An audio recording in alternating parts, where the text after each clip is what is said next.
U medijima dnevno možete da pratite detalje života starleta i estradnih zvezda. Ali kada bi vas neko zamolio da navedete bar jednu srpsku naučnicu, verujem da biste imali problem.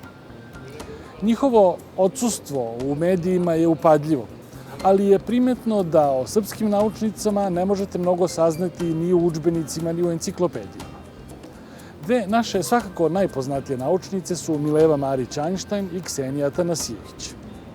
O njihovom doprinosu nauci za TV mrežu priča Sandre Babić i Adama Santovca. Internet zna sve, ali ipak postoji termin koji zbuni čak i najkorišćeniji pretraživač. Kada ukucate srpske naučnice, Google vam neće pomoći. Umesto žena uputit će vas na muškarce u našoj nauci kao što su Nikola Tesla, Mihajlo Pupin ili Josif Pančić. Koliko je termin srpske naučnice neprepoznatljiv za sajt koji sve zna, toliko su žene u našoj nauci nepoznate i samim građanima. Znamo naučnike, a ne znamo naučnice. Znam ime jedne srpske naučnice. Pa ne pada mi na pamet. Pa ne mogu da se sjetim. Naučnice, Einsteinova žena Mileva Einstein. Iako je vide kao suprugu Alberta Einsteina, Mileva Marić je zapravo srpska najpoznatija matematičarka. Rođena je 1875. godine u imućnoj vojvođanskoj porodici u Titelu. U ovoj kući provela je detinjstvo kao prvo dete porodice Marić. Iako u to vreme devojke u Austrougarskoj nisu imale pristup školama, Mileva nije lako želela da se odrekne nauke. U tome je imala podršku oca, zbog čega je stigla do najprestižnijih škola u Evropi 19. veka. Ona je bila talentovani đak, talentovana učenica, pokazivala je talenat za matematiku i fiziku. Kada je završavala gimnazije u Šapcu i u Rumi i upisala se u Cirihu na studije matematike i fizike. I tu je bila u toj grupi, u toj generaciji, onda su naravno generacije bile mnogo manje, bilo je njih 5 i ona je bila jedina žena. U grupi je bio i Einstein. Tada je počela ljubavna veza najkontroverznijeg naučnog para. U grupi studenata bila je i Milena Bota. Njena unuka, Ivana Stefanović, je u knjizi Privatna priča objavila nasleđena studentska pisma svoje bake, koja svedoče o životu njene prijateljice Mileve Marić. Mileva je bila ozbiljna iz tog opisa. Bila je vrlo posvećena svom dečku, koji je bio razbarušen i vrlo tako neobičan. Moja baka kaže vrlo neuredan. Ima toga da oni zajedno provode vreme i da rade matematičke zadatke. Toga ima. Osim što je rešavala matematičke probleme, nema dokaza da je Mileva idejno pomagala Einsteinu u otkrićima. U prvim godinama njihovog braka nastaju radovi koji su izazvali revoluciju u fizici. Objavljeni su 1905. godine, a među njima je i objašnjenje fotoefekta za koje je Albert Einstein 1921. dobio Nobelovu nagradu. Vi nemate ni jedan danas materijalni dokaz u smislu radova, u smislu papira koji pokazuju njene proračune. Nešto što bi dokazivalo da je Mileva u tim Einsteinovim radovima, znači u radovima koji su objavljeni pod njegovim imenom, da je ona učestvovala. Ja stvarno mislim da je ona bila rezonator, da je ona slušala njegove ideje, da je ona tu, što je takođe značajno, jel? I da je ona možda mu prenela neke svoje ideje i možda radila jedan tehnički deo posla. Iako stručna javnost i dalje polemiše o doprinosu Mileve Marić Einsteinovim otkrićima, onima koji vole nauku u Srbiji draže da veruju da je naša najpoznatija naučnica zaslužna za Einsteinovu nagradu. Mileva Marić Einstein je bila žena Alberta Einsteina, najpoznatijeg fizičara. Ona je takođe se bavila fizikom i ona je doprinela mnogim Einsteinovim uspesima i ovim pronalaženjima. Ali Einstein je njeno ime izbacio iz svih njegovih eksperimenata i uopšte se nije potrudio da se ona pojavi u javnosti. Da je Mileva Marić bila genije iz senke, misli istoričarka Anastasija Hajdý-Larvol, koja tvrdi da je istraživanjem otkrila do sada nepoznate ljubavne, porodične i poslovne odnose bračnog para Einstein. Istoričarka Larvol smatra da Albertovog uspeha ne bi bilo bez Milevinog rada. Ja to ne sporim. da je Albert morao im biti veliki ali matematiku tu, barem to, fizički, ne sad samo da je on diktirao, ne, on to uopšte nije znao. On je čak na jednom predavanju u Beču, to je slavno. Neko ga je pitao, izvinite, kako je ova jednačina to? On je rekao, kaže, pitaću ženu, pa ću to vam kažem sutra. I kao napraviš što. Dokaz da je Mileva učestvovala u Albertovim otkrićima je rad na kome je uz Einsteina potpisan i tajanstveni Mariti. Pretpostavlja se da je Mariti mađarska verzija prezimena Marić. Nejasno je zašto takav potpis nije bio na svim radovima objavljenim pod Einsteinovim imenom. Mileva je to objašnjavala igrom reči. On odgovara tu slavnu repliku, nein, wir sind Einstein. Kao mi smo jedan kamen. Ono što se često uzima kao dokaz da se Mileva Marić nije isticala u naučnom svetu je njena ličnost. Nakon što je dobila decu, Mileva je odabrala da se posveti kući i porodici. Biografi velikih imena nauke svi pominju Milevu i bez izuzetka je opisuju kao nesigurnu i povučenu osobu u javnosti. Svi oni pominju Milevu samo kao nekoga ko ne učestvuje u razgovorima, koja je gospođa Einstein, koja je povučena, koja se bavi kućom i decom. Ona je bila žena koja je imala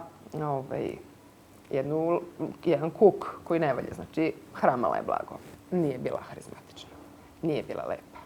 Mislim, realno, nije bila lepa u nekakvom klasičnom smislu lepote. Srpkinja je bila, govorila je nemački sa balkanskim naglaskom. Ali to ne može biti osnova da joj se ospori rad kao matematičar. Ljubavno-naučni par Einstein se razveo, a zanimljivo je da je Albert novac od Nobelove nagrade koje je dobio 2 godine nakon rastanka dao Milevi Marić. Taj podatak se interpretira kao Albertova zahvalnost za Milevinu pomoć. Ipak, ne postoji ni jedan naučni rad pod imenom Mileve Marić, a svi dokazi o njenom bavljenju naukom su nepouzdani jer su bazirani na privatnim pričama i pismima. Sve pretpostavke o Milevi Marić bi mogle biti potvrđene kada Einsteinova zaostavština, koja je više od pola veka bila pod ključem, bude potpuno dostupna javnosti. Dokumentacija koja je na uvidu, iako najveći deo, odnosno veliki deo, nije još potpuno dostupan, koja se nalazi u Izraelu, u muzeju, u Jerusalimu, jer je Einstein to zaveštao o tom muzeju, možda će otkriti nešto. Većina srpskih naučnica dele sudbinu Mileve Marić. Kada su se susrele sa dilemom karijera ili porodica, prednost su dale privatnom životu. Prva doktorka hemije u Srbiji, Vukosava Marjanović-Tomić, državnu hemijsku laboratoriju je napustila nakon udaje. Od kraja 19. veka do Drugog svetskog rata u Srbiji je, na primjer, bilo 139 diplomiranih hemičarki, a pola njih se po sticanju diplome posvetilo porodici. Međutim, jedna od retkih koja u to vreme nije želela da pravi kompromise i odustane od nauke je filozofkinja i prva doktorka nauka u Srbiji, Ksenija Atanasijević. Doktorska disertacija jedne žene izazvala je ogromnu pažnju beogradskog sveta. To je bilo dotada čudo neviđeno.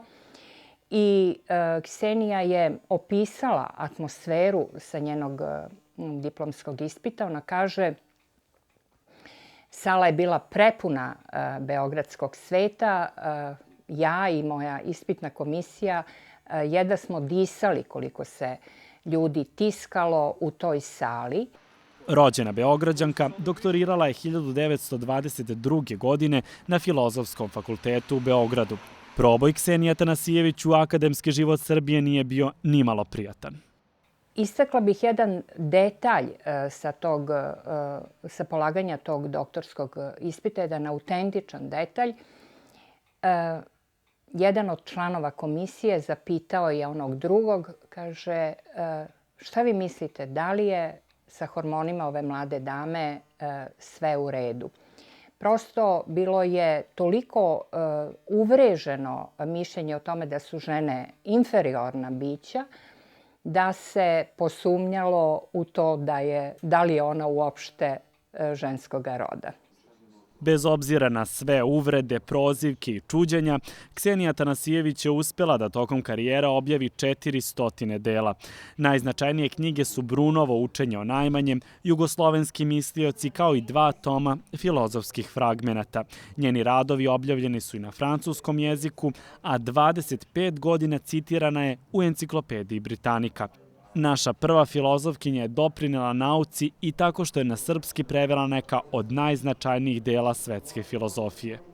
Ona je prevela Spinozinu etiku sa latinskog na srpski. Propratila je komentarima i veoma značajnom uvodnom studijom. Zatim prevela je sa nemačkog Adlerovu individualnu psihologiju.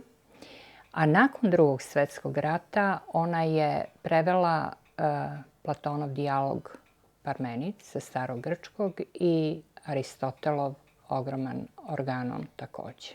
Ksenija Tanasijević je takođe bila i prva docentkinja i predavala je istoriju klasične i indijske filozofije i estetiku.